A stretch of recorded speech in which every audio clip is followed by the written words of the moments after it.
Здравствуйте, дорогие друзья и коллеги! За 33 года бескорыстного изучения связки головки бедра супруга Людмила вручила мне шоколадную медаль лауреата Нобелевской премии.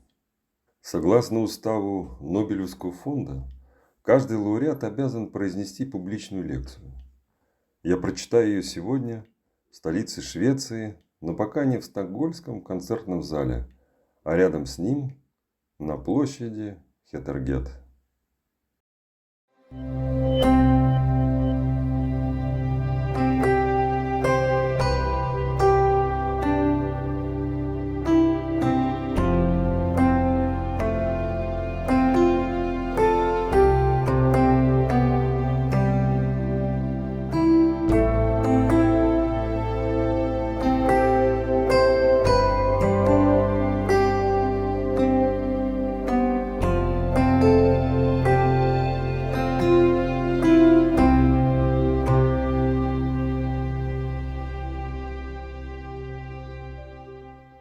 Лекция посвящена истории изучения малоизвестного анатомического элемента, загадочной связки головки бедра и жестокой, пока неизлечимой болезни тазобедренного сустава – остеоартриту.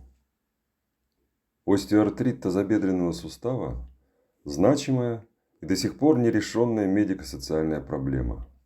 Его однозначная причина в полной мере не установлена. Согласно нашим исследованиям, первичным звеном патогенеза остеоартрита тазобедренного сустава может быть патология и дисфункция связки головки бедра. Доля остеоартрита тазобедренного сустава в популяции варьирует в среднем от 3,5% в Восточной Азии до 9,5% в Северной Америке. Однако по рентгенограммам его распространенность составляет до 28%. А 36% лиц старше 45 лет имеют симптомы этой болезни. Пациенты либо не обращают внимания на недуг, либо не располагают возможностью обратиться к врачу. В 2020 году насчитывалось до 35 миллионов человек с диагнозом остеоартрит тазобедренного сустава. К 2050 году в мире прогнозируется увеличение страдающих этим заболеванием до 62 миллионов человек. Основываясь на частоте встречаемости клинических признаков, не менее 800 миллионов жителей Земли поражены остеоартритом тазобедренного сустава различной степени. В Европе ежегодные прямые затраты на лечение остеоартрита тазобедренного сустава могут достигать 63 миллиардов евро, а общие – до 74 миллиардов евро. В Северной Америке расходы при остеоартрите тазобедренного сустава составляют 10 тысяч евро в год на человека. Связка головки бедра, наверное, самый малоизученный элемент опорно-двигательной системы. В связи с противоречивостью суждений о связке головки бедра в 2004 году она мною названа лигаментум инкогнитум. Прошло 20 лет. Ситуация существенно не изменилась. На латинском языке связка головки бедра обычно именуется лигаментум capitis femoris, но иногда называется лигаментум teres и круглая связка. Она находится внутри тазобедренного сустава, соединяя вертлужную впадину таза с головкой бедренной кости. Длина связки головки бедра порядка 2,5 см, а ширина около 1. Небольшие размеры и расположение между подвижными костями предопределяет высокую вероятность ее травмы износа, особенно у спортсменов и лиц, занимающихся физическим трудом. Необходимо углубленное изучение связки головки бедра, совершенствование профилактики ее патологии, диагностики и лечения. Сбережение данной структуры тела снизит заболеваемость остеоартритом тазобедренного сустава, позволит дольше сохранять мобильность. При раннем выявлении изменений связки головки бедра адекватно выполненная операция сможет предотвратить остеоартрит, либо замедлить деградацию сустава. Домохозяйства и государства смогут употребить сэкономленные миллиарды финансовых средств не на лечение и уход за пациентами, а на развитие. Таков главный стимул моих изысканий. Практическое использование результатов изучения связки головки бедра будет иметь ощутимый экономический и социальный эффект. Так, снижение заболеваемости остеоартритом в Европе только на 1% сохранит совокупному бюджету государств и граждан до 743 миллиардов евро в год. Для успеха в исследовании конкретной проблемы недостаточно определения конечной цели. Важно знать начальную точку, а именно когда и кто впервые столкнулся с научной загадкой и начал ее изучать. Это позволяет прочертить виртуальный вектор, указывающий на перспективы, и понять общую скорость прогресса. Его ускорение возможно посредством опоры на научную концепцию. Поэтому мною задумано формирование учения о связке головки бедра, включающего постулаты, теорию, собрание фактов, закономерностей и математическое обеспечение. Фундамент учения о связке головки бедра заложен анатомами, врачами, экспериментаторами. На это ушло приблизительно 4000 лет. Исследователи прошлых веков не помышляли о построении особой системы взглядов на обсуждаемый анатомический элемент. Они лишь скрупулезно собирали разрозненные сведения о связке головки бедра. Согласно закону материалистической диалектики, в определенный момент количество знания неминуемо приводит к новому качеству. В нашем случае оно проявится не только кристаллизацией учения о связке головки бедра, но и разработкой новых медицинских технологий, инструментов, имплантов, приборов. С чего и когда все началось? Вопрос не праздный. Максимальный возраст обозримой Вселенной, как предполагается возникший в результате Большого взрыва, составляет порядка 13,8 миллиарда лет. Соответственно, ранее указанные отметки поиск свидетельств о связке головки бедра бесперспективен где-либо во Вселенной. Солнечная система возникла примерно 4,6 миллиарда лет назад, а Земля немногим более 4,5 миллиарда лет назад. Простейшие живые существа на нашей планете появились около 4,1 миллиарда лет назад. Гипотетически они изначально имели потенциал вырастить связку головки бедра в своем теле. По крайней мере, результаты эволюции говорят в пользу этого утверждения. Согласно нашему определению, жизнь есть способ существования материальных объектов, способных регулировать уровень среднесуточных напряжений и воспроизводить себе подобных. Непреложным свойством живого является способность к изменчивости. Установлено, что уже 4 миллиарда лет назад, то есть через 100 миллионов лет после появления, первичная форма живого организма разделилась на две разновидности – бактерии и археи. Старейшие окаменелости первых сообществ микроорганизмов – строматолиты – имеют возраст приблизительно 3,7 миллиарда лет. Обособление животных от растений произошло примерно 1,6 миллиарда лет назад, а 525 миллионов лет назад выделился тип хордовых. Его венцом пока являемся мы. Первым действительно четвероногим животным признана кистеперая рыба тикталик розовый, что процветало порядка 375 миллионов лет назад. Найденная в Канаде окаменелая тазовая кость тикталика оказалась нехарактерно массивной для рыб и имела хорошо выраженную вертлужную впадину с двумя вырезками. Вырезка вертлужной впадины – это место крепления и функционирования связки головки бедра. Пара вырезок вертлужной впадины свидетельствует в пользу наличия у тикталика сразу двух связок головки бедра. Подобное строение связочного аппарата тазобедренного сустава сохранилось у современных саламандр, относящихся к хвостатым амфибиям. Отчетливая вырезка вертлужной впадины присутствовала у ранних земноводных, ихтиостеги и акантостеги, живших около 359 миллионов лет назад. Это косвенно указывает на присутствие у них минимум одной связки головки бедра.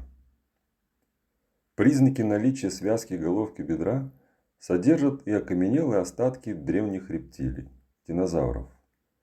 Это углубление на головке бедра, вырезка вертлужной впадины и отверстие в ее дне. Выяснено, что связка головки бедра динозавров представляла собой сложное трехпучковое образование, как у крокодилов и современных птиц. Предполагается, что 310 миллионов лет назад появляются млекопитающие, а 65 миллионов лет назад – первый примат.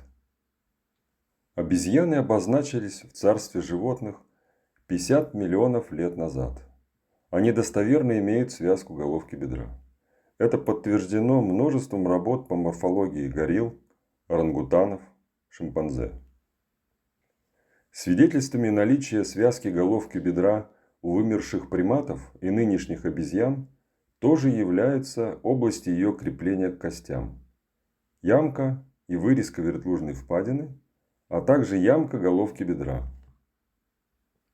Связкой головки бедра были наделены и дальние предки человека, в том числе австралопитек афарский, появившийся 3,8–3,6 миллиона лет назад. Признаки некогда имевшейся связки головки бедра есть на окаменелых останках Homo ergaster, человека работающего, обитавшего в Африке 1,8 миллиона лет назад. Homo erectus, или человек прямоходящий, переселившийся из Африки в Азию не ранее 1,8 миллиона лет назад, тоже обладал связкой головки бедра. В тазобедренном суставе человека-предшественника Homo antecessor, гейдельбергских людей и неандертальцев однозначно присутствовала связка головки бедра. Древнейшим останкам человека разумного из Марокко примерно 315 тысяч лет. Когда наши пращуры узнали о связке головки бедра, доподлинно неясно. Однако каменные инструменты из Кении с признаками износа, подразумевающего обработку гомининами растений и разделку животных, датируют интервалом от 3 до 2,5 миллиона лет назад. В африканском регионе Туркана найдены следы поедания гомининами собрата приблизительно 1,4 миллиона лет назад. То есть, по меньшей мере с указанного периода, предки рода людей узнают о связке головки бедра уже у себя, а не у животных. Выяснено, что Homo antecessor тоже питался особями своего вида на Пиренейском полуострове 1200–800 тысяч лет назад. Иными словами, он, несомненно, сталкивался со связкой головки бедра у себе подобных. В Европе анатомически современные люди, относящиеся к мадленской культуре, порядка 23 тысяч лет назад стали практиковать погребальный каннибализм. Таков материально подтвержденный возраст знания о связке головки бедра у вида Homo sapiens, человека разумного. В те далекие времена письменности не существовало. Древнейшая надпись датируется лишь концом 4-го тысячелетия до современной эры. Она зафиксирована на черепке, найденном в Месопотамии, на месте шумерского города Киш. Шумеры могли использовать для обозначения связки головки бедра термин «самеш». Текст с описанием нашего анатомического образования предположительно напоминал шумерскую клинопись глиняной скрижали К2453, повествующей о некой жиле или сухожилии бедра животного. Аккадская табличка Британского музея с номером 29663 содержит действительно наистарейшее упоминание связки головки бедра животного, а именно жертвенной овцы. Список частей тела овна начертан в помощь прорицателю на юге Междуречья в старовавилонский период или 4000–3600 лет назад. Теперь мы знаем, на аккадском языке связка головки бедра и подобные структуры обозначались термином нимшу. Достоверно первое описание травмы связки головки бедра человека имеется в книге, которая сегодня на русском языке именуется «Бытие». В ней впервые в истории изложен механизм повреждения связки головки бедра и зафиксирован ранний симптом данной травмы – хромота. В тексте также подразумевается невозможность спонтанного исцеления при указанной патологии, с которой явно столкнулся писатель. Согласно нашему анализу, первая версия ныне религиозной книги написана на севере Древнего Египта при Гиксосах, около 1600 года до современной эры, или порядка 3600 лет назад. Она являлась приукрашенной родословной чиновника, сдобренной семейными преданиями и научными фактами. Как изначально назывался манускрипт, неизвестно. Это художественное произведение было сочинено на основе мотивов месопотамских мифов и древнеегипетских повестей, отзвуки которых тут и там встречаются в тексте. В создании гиксосского эпоса принимал участие египетский или западноазиатский врач-энциклопедист. Мы его условно назвали Имхотеп-младший. Он обладал широчайшим кругозором, был сведущ в географии, биологии, механике, истории, эрудит оперировал людей и практиковал вскрытие человеческого тела. С нашей точки зрения его перу также принадлежит древнейший в мире учебник по травматологии – хирургический папирус Эдвина Смита. По глубине познаний и научности Имхотеп-младший сравним с Аристотелем. Для указания на связку головки бедра гениальный врач, по-видимому, использовал древнеегипетский иероглиф Мет. Им ранее обозначали связки, кровеносные сосуды, нервы, волокна. Названный термин применительно к связкам и похожим анатомическим элементам неоднократно встречался нам в египетских письменах. Изложение обстоятельств и нюансов травмы связки головки бедра в развлекательной литературе может породить скептицизм у нынешних докторов. Однако надо помнить, что медицинские сведения и детали лечебных технологий в Египте, например, изображались на фресках для украшения храмов и гробниц. Медицинская информация в текстовом виде включалась и в древние развлекательные сказания.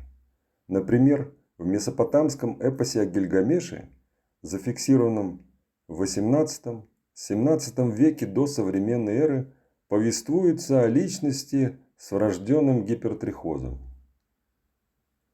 В древнегреческой поэме «Илиада», написанной, видимо, Гомером в VIII-VII веке до современной эры, сообщается о случае открытого оскольчатого перелома вертлужной впадины, как если бы его наблюдал сам автор. Тут необходимо отметить, что по легенде сочинитель Илиады был незрячим. Нам представляется, что после XI-X века до современной эры древнеегипетская сказка, прообраз книги «Бытие» с неведомым теперь заглавием переводится на древний иврит, или скорее арамейский язык. Позднее она многократно редактируется и, наконец, обретает нынешнее название – Берешит, что значит «в начале». Предположительно, в первой половине VI века до современной эры, благодаря книжнику Бароху, возникает известная нам редакция ее 32 главы с рассказом о травме связки головки бедра. Наряду с упоминанием повреждения связки головки бедра человека, книга им дополняется строкой о такой же анатомической структуре животных. На иврите связка головки бедра обозначается понятием гид. То, что в произведении, теперь считающемся религиозным, идет речь о связке головки бедра, подтверждено авторитетными комментаторами священного писания иудаизма. Об этом говорил раввин Иехуда бен Илай во II веке, в III веке врач раввин Шмуэль, в XII веке врач-раввин Моше бен Маймон, а в XX веке исследователь Талмуда, врач Юлиус Пройс. Библейское упоминание о повреждении связки головки бедра допустимо обсуждать в научной литературе. То, что переложение древней книги Берешит на различные языки сейчас используется представителями религиозных культов, не повод смотреть на нее свысока. Этот письменный памятник, повествующий о специфичной травме тазобедренного сустава, сочинен задолго до деятельности пионеров европейской медицины, выдающихся врачей древнего мира. В V-IV веке до современной эры Гиппократ или ученик его школы на острове Кос впервые научно описывает топографию связки головки бедра человека в трактате о рычаге. Скорее всего, манускрипт составили в библиотеке при храме Асклепия, который являлся прообразом современной больницы. Для обозначения связки головки бедра древнегреческий медик избрал термин «неврон», то есть «жила». Гиппократ не практиковал патологоанатомические исследования. Как он мог узнать о наличии у человека связки головки бедра? По нашему мнению, автору трактата о рычаге довелось обследовать пациента с открытым вывихом тазобедренного сустава. При подобной травме иногда можно увидеть поврежденную связку головки бедра через рану. В III веке до современной эры в Александрии осуществляется перевод книги Берешит на греческий. Переложение называют генезис, что значит происхождение. Все собрание библейских текстов получило наименование Септуагинта. Инициатором перевода, по-видимому, явился первый директор Великой Александрийской библиотеки Дмитрий Фалерский. Переводчики произведения для указания на связку головки бедра использовали гиппократовское понятие «неврон». В период с III по I век до современной эры древнегреческие врачи Гераклит Таренский, Гигитор и Аполлон Китионский рассуждают о повреждении связки головки бедра при вывихе в тазобедренном суставе. В их сочинениях фигурирует все тот же термин «неврон». Римские энциклопедисты I века Авл Цельс и Плиний Старший на латинском языке связки именовали «нервум». Это слово использовалось для указания на связку головки бедра и в ранних переводах на латынь книг Берешит и Генезис. В частности, термин «нервум» применил в собственном переложении Священного Писания на латинский язык лингвист Иероним Стридонский. По нашим оценкам, существует более 80 латинских терминов, обозначающих связку головки бедра в научной и религиозной литературе. Десятки синонимов есть и на русском языке. В этом нам видится проявление дефицита знаний о связке головки бедра и отсутствие единства понимания ее роли в опорно-двигательной системе. Называя по-разному связку головки бедра, авторы зачастую диаметрально противоположно трактуют ее предназначение. В отдельных случаях она определяется как атовизм без определенной функции, а в других – элемент, важный для биомеханики тазобедренного сустава. В конце I – начале II века врач Руф Эфесский связку головки бедра на греческом языке называл седалищной связкой. Во II веке врач-философ Гален Пергамский для ее обозначения вводит термин синдесмоз и обращает внимание на округлость, прочность, упругость и хрящевидную твердость. В конце II века Галеном написан аналог первой статьи о связке головки бедра, которая в виде раздела была включена в 4-й комментарий на книгу Гиппократа о суставах.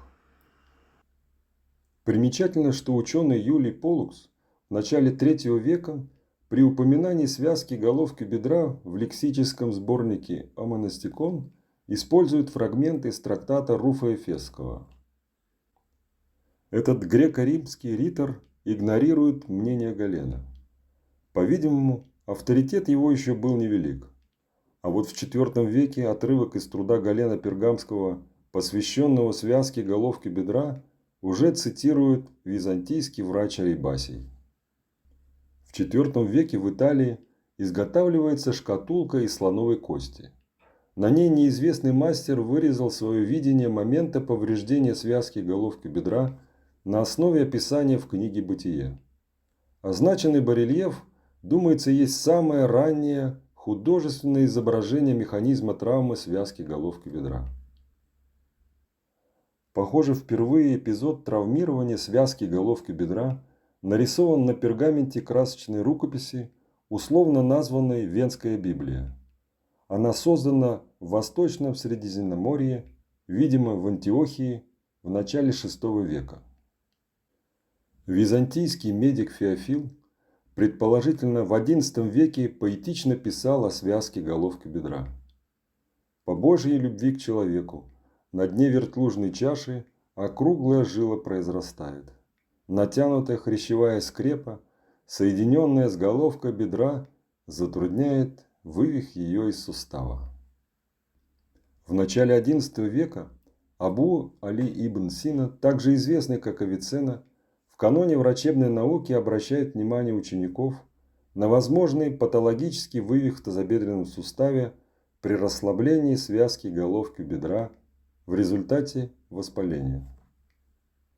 По нашему мнению, это изложение воззрений Галена, который в свою очередь развил мысль из афоризма Гиппократа, то есть Авиценна лично не изучал патологический вывих тазобедренного сустава и связку головки бедра.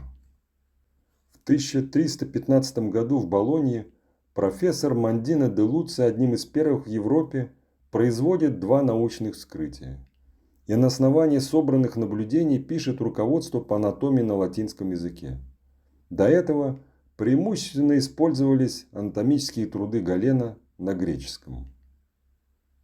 Мандино де Луци впервые именует связку головки бедра на латыни лигаментум и указывает необычный для нас синоним вертебрум.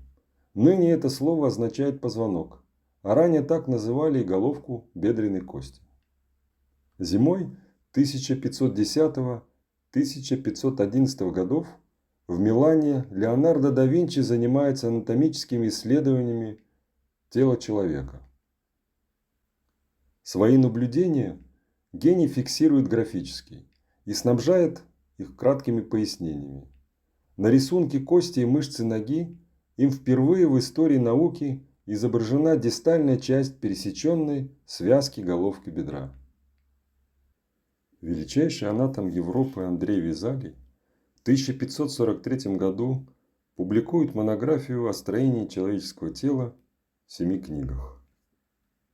Описывая анатомию и топографию связки головки бедра, он впервые на латыни именует ее лигаментум террас. Правильное переложение термина террас на русский язык – гладкая, округлая, кругло-продолговатая, но не круглая, как принято переводить в наши дни. Художник Ян Калькар снабдил анатомический труд Андрея Визалия натуралистичными гравюрами с прорисовкой связки головки бедра. Итальянский профессор анатомии Маттео Коломбо в 1559 году описывает топографию, функцию, геометрические и физические свойства связки головки бедра и обращает внимание на прочность этого морфологического элемента. Профессор анатомии Архангело Пикколомини в XVI веке задался вопросом, почему среди ходячих животных одни движутся прямо, а другие наклонно, то есть раскачивая корпус тела.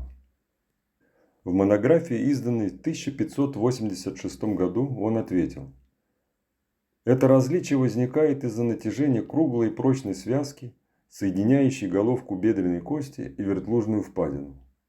При этом автор, похоже, впервые употребляет термин ротундум, применительно к указанию на связку головки бедра. Профессор университета в Монпелье Андреас Лаурентис характеризуя связку головки бедра как жесткую, короткую и круглую, также используют латинское понятие ротундум. Ротундум в переводе с латинского значит круглый. Здесь уместно отметить, что термины терес и ротундус не синонимы. Это доказывает строка из сборника сатиры Квинта Горация: сильный и самодостаточный, гладкий и круглый. Анатомы XVII века продолжают накапливать сведения о местах крепления, геометрических и механических характеристиках связки головки бедра. Ее прочность подчеркивает Жан Риолан, Иоганн Веслинг, Стивен Бланкарт и Иоганнес Муникс. Профессор Бернардино Дженга, проводивший обучающие диссекции, указывал: связка головки бедра самая прочная и поддерживает не только бедро, но и все тело. Уильям Купер в труде 1698 года заявил, что связка головки бедра предотвращает сильное сжатие верхней части вертлужной впадины и головки бедренной кости при ходьбе, беге и подобных действиях. Выше приведенные высказывания противоречили воззрению основоположника биомеханики тазобедренного сустава Джованни Барелли. Рассматривая условия равновесия при стоянии человека на одной ноге, он учитывал лишь усилия мышц и веса тела. Прошло 345 лет, а врачи-ортопеды и биомеханики по загадочной причине до сих пор придерживаются взглядов математика Барелли, а не врача Купера. Профессор анатомии Фредерик Рюйш в 1705 году изучает тазобедренный сустав плода и первым подмечает хорошее кровоснабжение связки головки бедра. Изготовленный им препарат с множеством инициированных сосудов мастерски нарисовал Джоан Ладмирал. Наблюдение Фредерика Рюйша, видимо, и подвигло врачей к мысли о кровоснабжении головки бедра через сосудистую сеть связки головки бедра. По поводу роли и названия связки головки бедра в начале XVIII века развернулась первая публичная дискуссия между отцом ортопедии профессором Николя Андри и талантливым хирургом Джаном Луи Петти.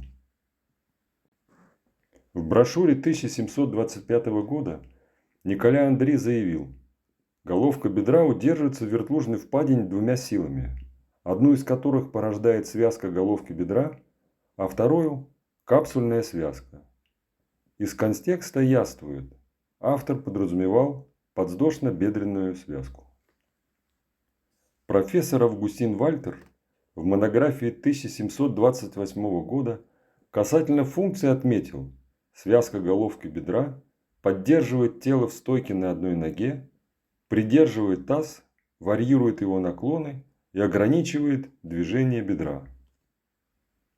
Профессор Томас Швенке в 1743 году издает труд «Гематология» и включает в него раздел, посвященный анатомии связки головки бедра. Он представлял собой приложение к книге и обозначен как наблюдение. Текст напоминал современное описание клинического случая, с той разницей, что речь шла о вскрытии тела человека. Эта работа, основанная на морфологическом исследовании, была иллюстрирована анатомически точными гравюрами с подробными пояснениями. Томас Швенке первым сообщает и о демонстрации им на практических занятиях роли связки головки бедра в противодействии вывиху. В XIX веке существенно углубляются познания об анатомии и топографии связки головки бедра. Морфологи и врачи все чаще задумываются о ее функции. Так анатом Джон Белл в 1801 году писал: «Может показаться, что вес тела в некоторой степени поддерживается этой прочной связкой». Французский хирург-экспериментатор Пьер Жерди рассказал об обнаруженном им парадоксе. При приведении в тазобедренном суставе связка головки бедра обвивается вокруг бедренной головки и смещает кость наружу из вертлужной впадины. Мои опыты показали, Подобное происходит при удлинении связки головки бедра, в том числе за счет частичного отрыва и периферического смещения проксимальной области крепления. Братья Вильгельм и Эдуард Вебер в 1836 году публикуют масштабную экспериментальную работу, внесшую весомый вклад в биомеханику тазобедренного сустава и изучение функции связки головки бедра. Авторы заявили, что связка головки бедра и подвздошно-бедренная связка имеют важное значение для ходьбы. Указанные гибкие элементы тазобедренного сустава натягиваются при опоре на одну ногу и частично поддерживают наклоненный вниз таз. Так опытным путем через столетия была подтверждена правомерность высказывания Николя Андри о взаимодействии внутренних и наружных связок тазобедренного сустава.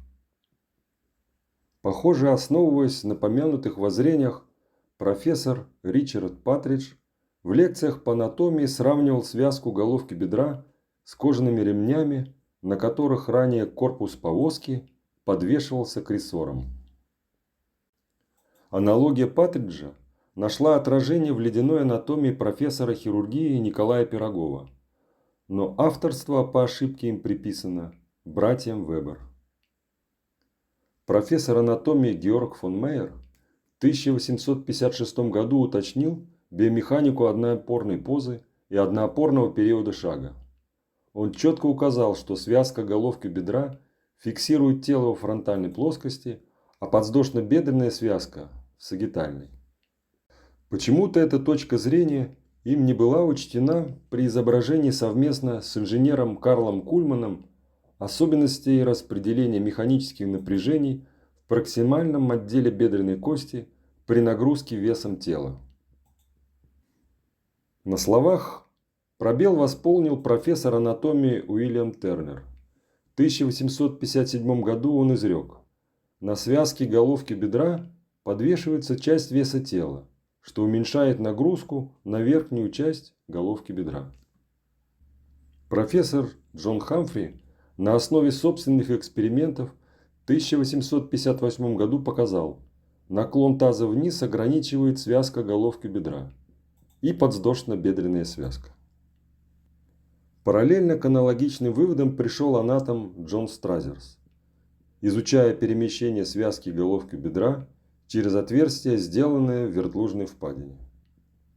Профессор кафедры анатомии Уильям Севери на заседании общества хирургов высказал мысль о том, что при опоре на одну ногу связка головки бедра натягивается, а тело частично зависает на ней. По мнению докладчика, это предотвращает чрезмерное давление верхней части вертлужной впадины на головку бедра. В случае отсутствия связки головки бедра взаимное давление не может равномерно или почти равномерно распределяться, а сосредотачивается в верхней точке сустава. Процитированное высказывание позволяет причислить Уильяма Севери к основоположникам патологической механики тазобедренного сустава. Базируясь на своих экспериментальных исследованиях, хирург Генри Моррис и независимый от него физиолог Кристиан Браун подтвердили натяжение связки головки бедра при приведении и наружном вращении в тазобедренном суставе. Анатомы Шарль Морель и Матиас Дюваль установили, что при приведении связка головки бедра натягивается. В многократно переизданном учебнике авторы рассказывали студентам, что на ней к головке бедренной кости подвешивается вес тела. Профессор анатомии в университете Монпелье Жан-Луи Жилис первым в эксперименте смоделировал одноопорную позу. Он впервые измерил предельную нагрузку на связку головки бедра в этом положении и на практике подтвердил подвешивание на ней таза у стоящего на одной ноге человека. Убедительные опыты Жана-Луи Жилиса актуальны до сего дня. Печально, но выводы его лаконичной статьи на французском языке не привлекли заслуженного внимания. Надо думать, поэтому пионер эндопротезирования Фемистокл Глюк сделал первый искусственный тазобедренный сустав из склоновой кости без аналогов связок. Имплант представлял собой перфорированный стержень, снабженный крюком. Его планировалось подвешивать на шуруп, ввинченный в вертлужную впадину. Сведений об установке такого эндопротеза тазобедренного сустава реальному пациенту мы не нашли. Нами кратко рассказано об основных вехах изучения связки головки бедра и вкладе выдающихся фигур медицины. В свое время они являлись крупными авторитетами. Их воззрение на связку головки бедра как на важный фиксирующий элемент повлияло на последующие поколения практикующих врачей. И вот в начале 20 века ортопед Эрнест Хейгроувс первый создает искусственную связку головки бедра из хирургических нитей при оперативном лечении врожденного вывиха бедра у ребенка. В 1937 году анатом Федор Маркизов в Ленинграде защищает первую диссертацию о круглой связке бедра. В ней диссертант представил подробные сведения о топографии, геометрии и вариациях связки головки бедра в различных возрастных группах. Как показало изучение нами литературы, развитие механики тазобедренного сустава с учетом связки головки бедра приостановилось в середине 20 века. Однако, пользуясь наработками анатомов XVIII-XIX веков, прозорливые хирурги стали создавать ее искусственный аналог при открытом вправлении паралитического вывиха бедра. При данной патологии новацию Хейгроувса переосмыслили Тимофей Зацепин, Валентин Фишкин, Василий Чаклин, Илья Мавшович. В 40-е и 50-е годы 20 века начался бум эндопротезирования тазобедренного сустава. Первые искусственные суставы не имели аналогов связок. И уже в ближайшее время после установки имплантов врачи стали регистрировать вывихи и подвывихи. Как решение проблемы вывиха искусственного тазобедренного сустава Леон Пилет в 1954 году предлагает первый субтотальный эндопротез с искусственной связкой головки бедра. Сообщество ортопедов и промышленность не поддержало это направление, пытаясь уменьшить частоту вывихов иными способами. Например, решением виделась неразъемная пара трения. Однако аномальная механика эндопротезов без связки головки бедра создавала все новые и новые проблемы. Стали появляться сообщения о вывихах всего вертлужного гнезда при неразъемном шарнире. Первым изготовил субтотальный искусственный сустав с аналогом связки головки бедра Геннадий Дудко и установил его в 1984 году. Эндопротез успешно функционировал не менее 2 лет. Вывихов не наблюдалось. С 1990 года подобную, но изготовленную экстемпоре конструкцию имплантировали Валентин Неверов и Виктор Шильников. Позже использование в клинике аналога связки головки бедра при эндопротезировании прекратилось. Но разработка эндопротезов со связочным аппаратом не приостановилась. В самом начале карьеры ортопедического хирурга в 1992 году к этой работе подключился и ваш покорный слуга. В 1994 году мною предложен первый тотальный эндопротез тазобедренного сустава с аналогом связки головки бедра, вертлужной губы, суставной капсулы, искусственной синовиальной жидкости и наружных связок. С 90-х годов прошлого века стала активно развиваться артроскопическая диагностика и лечение травм и заболеваний тазобедренного сустава. Пошел поток статей о наблюдаемых врачами изменениях связки головки бедра. По статистике отдельных авторов, патология связки головки бедра достигала 93%. Выяснено, что это исключительно распространенное явление, которое сложно выявить посредством неинвазивных методов обследования. В 2006 году Марк Филиппон доложил о внедренной им артроскопической методике восстановления связки головки бедра. Нововведение с энтузиазмом подхватили коллеги и активно развивали его более 15 лет. Печально, но с течением времени и этот порыв угас. Отдаленные результаты оказались неудовлетворительны. В 2024 году о новациях в области реконструкции связки и головки бедра уже не сообщалось. Восстановление данного анатомического элемента является вызовом для ортопедических хирургов. Складывается впечатление, что имеется некая мистическая причина, по которой связку головки бедра не удается успешно реконструировать. Клиницисты и конструкторы пока так и не смогли обеспечить длительное функционирование аналога связки головки бедра и восстановить нормальную биомеханику пояса нижних конечностей. Особые сложности в лечении возникают при остром повреждении связки головки бедра. Ее до сего дня никто не смог сшить.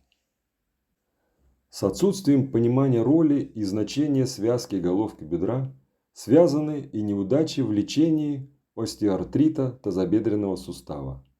Разработаны сотни хирургических методик, но нужно сказать честно, ни одна не ликвидирует это заболевание. Несмотря на усилия терапевтов и ортопедов, однажды начавшийся остеоартрит неизбежно разрушает сустав. Сегодня также отсутствует радужная перспектива в лечении асептического некроза и остеохондропатии головки бедра, дисплазии тазобедренного сустава и врожденного вывиха. Перечисленные болезни всегда заканчиваются остеоартритом. Будем искренни, при этой патологии никакое лечение не восстанавливает сустав. В лучшем случае замедляет деструкцию хрящей и костей. Все попытки консервативного и хирургического лечения остеоартрита завершаются вопросом, когда устанавливать эндопротез. Но искусственные суставы не панацея. Им свойственно вывихиваться, расшатываться и изнашиваться, осложняя жизнь пациентов и перегружая систему здравоохранения. Интересно отметить, что истирание верхних полусфер искусственной головки бедра и вкладыша вертлужного компонента эндопротеза, не имеющего аналогов в связке головки бедра, напоминает истирание естественной головки бедра и вертлужной впадины при остеоартрите. При данном заболевании всегда наблюдается патология связки головки бедра. Это одно из визуальных доказательств необходимости создания эндопротезов с искусственной связкой головки бедра. Разработка новых эндопротезов, а также методик диагностики и лечения заболеваний и травм тазобедренного сустава без учета связок как функциональных связей бесперспективно. Прогресс в профилактике, лечении и прогнозировании заболеваний и травм тазобедренного сустава может обеспечить внимание к связке головки бедра. С введением в конструкцию ее аналога я связываю положительный сдвиг в парадигме эндопротезирования. К сожалению, за 4000 лет мы еще очень мало узнали о связке головки бедра. Настоятельно требуется выяснить ее нормальную анатомию и топографию, какова ее функция и значение, как отличить норму от патологии, как выявлять ее дисфункцию и повреждения, как лечить ее изменения и какие, как проводить профилактику. Для эффективного поиска ответов на поставленные вопросы и необходимо учение о связке головки бедра. Его фундамент формировался поколениями анатомов, врачей, физиологов и биомехаников.